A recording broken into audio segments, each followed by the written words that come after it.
Finalmente, pessoal, após 2 longos anos de espera, estreou a segunda temporada de House of the Dragon. No vídeo de hoje, galera, eu vou trazer a análise completa do primeiro episódio dessa nova season. Porém, antes de tudo, é claro, eu quero saber aqui qual é o lado de vocês depois desse episódio, se você é Team Verdes ou Team Negros. Quero ver qual é o lado mais forte aqui no Voo do Dragão, beleza? Teve muita coisa polêmica nesse episódio que dividiu o público, porém também tivemos cenas fenomenais e dezenas de detalhes escondidos que só quem é muito fã desse universo percebeu. Lembrando, galera, que somos um canal bem pequeno e esse tipo de análise geralmente não sai muito bem por aqui. Por isso, se você quer análise de todos os episódios dessa temporada, já deixa um like aí embaixo. Eu só vou trazer a análise de todos os episódios se esse vídeo aqui bater os 5.000 likes, beleza? Isso ajuda demais o canal, galera. Sem mais enrolação, confere a sua inscrição aqui no Voo Dragão e bora pro vídeo. Lembrando, pessoal, que esse vídeo aqui é com spoilers. Eu já vi os 4 primeiros episódios dessa segunda temporada e eu fiz análise completa sem spoilers se você quiser conferir. Tudo que eu falo aqui, pessoal, é baseado no livro Fogo e Sangue, que é o livro que é usado como base para a adaptação da série. Se você quer adquirir o livro Fogo e Sangue pelo melhor preço, corre pro link aí embaixo do comentário fixado, que você consegue o livro completo com um preço bem bacana, além de tudo ajuda também o canal. Antes de falar do episódio em si, eu quero trazer uma breve análise sobre essa abertura que está repleta de detalhes escondidos. A abertura da primeira temporada mostrava nada menos que a árvore genealógica Targaryen em meio a uma maquete da antiga Valíria que foi construída pelo rei Viserys. Como o personagem se foi na primeira temporada, dessa vez os produtores mudaram a abertura, mostrando então uma tapeçaria, assim como vemos lá na Fortaleza Vermelha, que ilustra, pessoal, os momentos da história Targaryen desde a sua origem. Um detalhe interessante é que mais tarde nesse mesmo episódio, vimos a própria Rhaena tecendo um tecido, indicando assim que a história está sendo escrita também nesse episódio. Curiosamente, assim como na primeira temporada, a abertura começa mostrando Valíria, porém dessa vez a gente vê em seguida um sacrifício de sangue, onde um homem, ao que parece, está executando ou remove sangue de uma mulher que está ajoelhada para uma besta que parece um dragão. Há pouco tempo, pessoal, eu fiz um vídeo aqui no canal que fala sobre a origem dos dragões, um vídeo incrível por sinal, e nesse vídeo, pessoal, eu explicava que uma das teorias para o surgimento dessas bestas seria o sacrifício de sangue dos valerianos, que envolvia magia e o domínio genético desses animais. Eu acredito, portanto, galera, que essa cena retrata exatamente esse momento. Em seguida, nós vemos Daenys, a sonhadora, que é a tataravó do Aegon Conquistador, que previu o fim de Valíria e a destruição dos dragões, fazendo assim com que a Nara Targaryen fosse embora para Dragonstone, levando consigo 5 dragões, incluindo o jovem Balerion. Vemos então a queda de Valíria e a destruição dos dragões. Então é mostrada a conquista de Aegon, com Balerion, Merax e Vhagar, e depois as casas Arryn, Tully e Stark, que dobram seu joelho para o Conquistador. Percebam que assim como na abertura da Season 1, o sangue continua nos acompanhando, escorrendo pelos acontecimentos que são tecidos. A seguir vemos um homem empalado e morto no trono de ferro, e quem conhece bem os livros sabe que se trata do Maegor, o Cruel.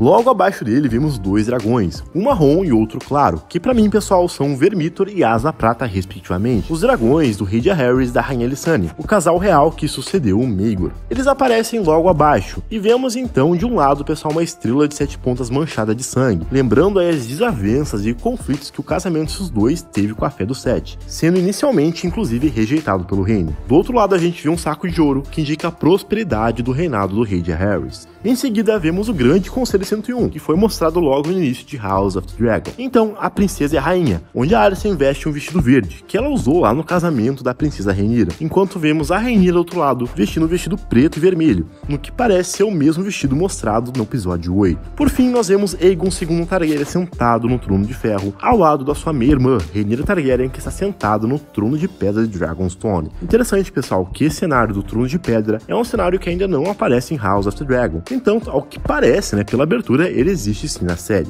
Abaixo deles, pessoal, nós vemos dragões e corvos, indicando o momento que ambos lados buscavam para alianças. Já na borda da tapeçaria, vemos os símbolos das casas que apoiaram cada um desses lados. Então, pessoal, a abertura finaliza com Vhagar destruindo o pequeno Arax e matando seu montador Lucerys. E o bordado, então, continua, e o sangue corre em direção ao trono de ferro, para onde a história caminha. E bem, pessoal, o que vocês acharam dessa abertura? Inicialmente eu não gostei tanto, porém com o passar dos episódios que eu assisti e pegando os detalhes, eu passei a gostar um pouco mais. Novamente, a gente tem aí uma das grandes críticas da primeira temporada, que é o tema da abertura, que é o mesmo de Game of Thrones. Realmente eu gostaria que a série tivesse uma variação desse tema, talvez mais dark e com os acordes Targaryens. Porém, não foi dessa vez. Essa abertura me parece ser menos confusa que era da primeira, porém ela parece mais genérica e óbvia, afinal quem não pensaria em algo assim? Vamos então agora, pessoal, entrar de cabeça na história mostrada nesse episódio. E bem, galera, que cena inicial insana. Logo de cara, o corvo e a música do tema do norte realmente aqueceu o meu coração. E a direção e fotografia dessa cena foi muito bonita.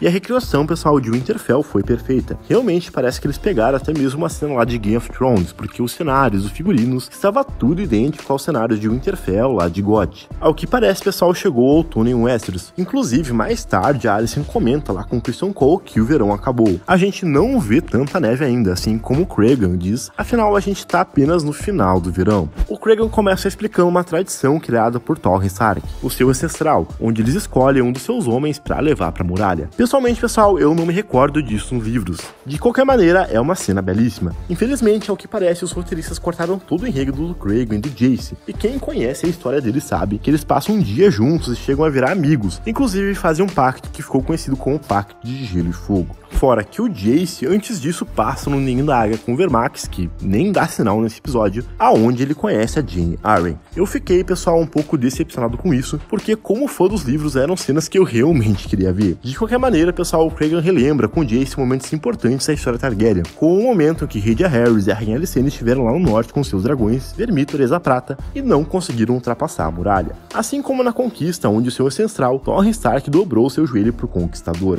E uma das coisas mais importantes que o Cregan falou sobre os dragões, que você provavelmente não percebeu, é que cada vez que você deixa de se inscrever aqui no Voo do Dragão, um dragãozinho de Westeros morre. Isso mesmo, galera. Se você não sabe, mais de 80% de vocês que assistem os vídeos aqui do canal não são inscritos. E isso, pessoal, acaba prejudicando demais a gente aqui do Voo do Dragão. Se você gosta dos nossos vídeos e não quer que nenhum dragão morra em House of the Dragon, clica agora aí no botão de se inscrever, beleza? Bem, já clicou, bora continuar o vídeo. Ponto negativo, pessoal, pra mim foi a peruca do Cregan. Ela ficou péssima, afinal o ator é loiro e a peruca era inevitável. Porém aqui ela ficou bem mal feita. Não teve um segundo que eu olhasse pro ator como Cregan e não notasse que aquilo era de fato uma peruca. De maneira geral, pessoal, eu gostei muito dessa primeira cena. Ela foi bastante nostálgica, bem dirigida e resume tudo, de certa forma, apesar de que tudo nela é bem apressada e esquece um pouco dos livros. E de modo geral, pessoal, eu posso dizer que essa cena já indica o tom dessa temporada. A gente tem sim muitas referências aos livros e a história segue mais ou menos o que tem nos livros, porém vocês vão ver ao longo dessa season que em vários momentos haverão mudanças na série e até mesmo um enxugamento na história. A cena então termina com Cregan recebendo um corvo lá de Pedra do Dragão, revelando assim pro Jace sobre a morte do Lucerys. E um dos pontos mais positivos dessa temporada pra mim, pessoal, não só desse episódio, é como a morte do Lucerys é lembrada e retratada pelos personagens. Eu já assisti, como eu disse, os 4 primeiros episódios da segunda temporada e até agora em todos eles o Lucy é lembrado de alguma maneira. Ele é como se fosse um Ned Stark de House of the Dragon de alguma forma, onde a morte dele é um divisor de águas para a história e é lembrada por todos os personagens em vários momentos. Ironicamente, é a morte dele que começa a guerra de certa forma, assim como é ela também que faz com que todos os personagens parem e mudem os seus planos. A Rhaenyra em si, pessoal, está perdida em seu luto e está afastada da mesa talhada de Dragonstone há semanas. Isso é totalmente compreensível, afinal ela perdeu seu filho e ela nem conseguiu se despedir dele. A própria Rhaenys lembra disso ao Daemon, que aqui quer guerra a todo custo, porém é impedido de fazer qualquer coisa, pois a própria Rhaenyra está longe e não pode governar. É muito legal e marcante ver como a Rhaenys compara o luto dela pela Lena com o da Rhaenyra pelo Lucy, visto que é muito dolorido não poder se despedir do seu filho, assim como a própria Rhaenyra fez com a pequena Visenya no episódio anterior. A cena em que a Rhaenyra encontra os restos do Lucy e do Arrax é uma das mais lindas desse episódio, e aqui a Emma Darcy entrega tudo. A atuação dela foi incrível. É muito legal ver como a própria Arrax está reagindo e sentindo também essa perda, assim como todos os personagens que são ali em volta na praia. O ponto alto também pra mim é a cena em que o Jace retorna lá pra Pedra do Dragão e encontra a Rhaenyra. Galera, a atuação do Harry Collett, que é o ator do Jace, estava insana e a trilha sonora também arrasou aqui. É simplesmente um momento muito lindo. A cena também intercala com a Alicent acendendo velas lá no septo pro Viserys e ela finaliza acendendo uma pro Lucy. Foi também um momento incrivelmente belo. Afinal, pessoal, apesar das diferenças, é isso que ela e a Rhaenyra têm em comum. Elas amam seus filhos, assim como a Alicent disse na temporada anterior. Eu gostei muito de ver o próprio Daemon cobrando também a Rhaenys, dizendo que se ela tivesse dado um Dracarys Jaehaerys lá no Fosso Dragões, na cena da temporada anterior, durante a curação do Aegon, nada daquilo estaria acontecido e o Lucy estaria vivo. Afinal, foi quase o que todo mundo pensou quando viu aquela cena. Mas é claro, né, pessoal, é fácil sim dizer isso. Porém, a Rhaenys, como mãe, sabe o quão dolorido seria matar todos ali, afinal, são parentes dela, querendo ou não. E no final das contas, esse diálogo dela com Daemon é importante tanto para lembrar o que aconteceu e o peso das consequências que vieram, assim também como das consequências que vão vir. E quem conhece a história dos livros deve imaginar do que eu tô falando. Já em Porto Real, a gente começa logo de cara com Aegon procurando o pequeno Jaehaerys, que é o filho mais velho dele. Afinal, ele quer levar o seu herdeiro pro pequeno conselho. E pra mim, a maneira, pessoal, como eles conseguiram criar e explorar a relação do Jaehaerys com Aegon foi fantástica. Afinal, eles mal foram mencionados na primeira temporada e já sabíamos que essa relação deles seria muito importante. O Aegon querer levar o Jaehaerys pro pequeno conselho foi algo genial e é muito bom ver aqui como ele mima e tem muito amor por essa criança. Afinal, essa é uma das melhores coisas de Game of Thrones, ver como os personagens aqui são profundos e humanos, independente deles ser muito ruins ou não. E o Aegon desse episódio demonstrou muito isso. Como eu havia dito, pessoal, na análise sem spoilers, o Aegon, pessoal, quer ser um bom rei, ele tenta se importar com seu reino e com seus súditos, porém, pessoal, ele não tem nenhuma experiência e conhecimento disso. Durante a cena do pequeno conselho, é bem interessante que eles mencionam que os Tully e os Starks ainda não responderam as cartas dos Verdes. Então, pessoal, Alicent pergunta sobre as cartas enviadas para Rhaenyra. E bem, não parece, mas preste atenção aqui, porque isso vai ser bem importante daqui pra frente. E é claro, chega a ser bizarro, né, como a Alicent parece um pouco ingênua em relação à guerra nesse episódio. Isso eu preciso revelar pra vocês, que é algo que me incomoda um pouco. Mais tarde, ela chega a dizer pro outro que ela quer uma vitória sem guerra, acreditando então que a Rhaenyra vai dobrar o joelho pro Aegon, o que é algo absurdo. E ela chega a enfatizar que isso era algo que o Viserys desejou, o Aegon no trono. E o que parece, pessoal, só a Alicent realmente acredita nisso. No fundo, eu creio que ela criou essa história mesmo pra tentar justificar pra ela mesma o Aegon no trono. Porém, ela sabe, pessoal, que isso não é verdade. Mais tarde, o Aemon fala, inclusive, pro Cole, que a Alicent quem conspirou contra o Viserys e usurpou seu trono. Então fica bem claro aqui pra mim que, na realidade, todos ali dos Verdes entendem que tudo isso sobre o Viserys, mudar de ideia em cima da hora, é algo que foi inventado por ela. E bem, pessoal, falando sobre a Alicent, a gente precisa falar da cena dela com o Cole. Bem, isso foi uma total surpresa pra mim e era algo que eu não esperava, até porque a Alicent da primeira temporada era toda certinha e religiosa. E ali no começo da cena eu até tava achando que era o Larys, inclusive. E eu acredito aqui que a gente começa a ver uma guinada na personalidade dela que vai ser mostrada ao longo dessa primeira temporada. Afinal, isso foi algo também que foi bastante criticado da personagem. E uma das metáforas que a série traz pra gente nesse episódio é a cena do banho, que a Alicent tá agoniada, que pede pra todos saírem e começa a se lavar com força, mostrando assim que ela está irritada consigo mesma e tenta deixar sua velha personalidade pra trás, assim como se sente culpada de certa forma pelo que aconteceu até então.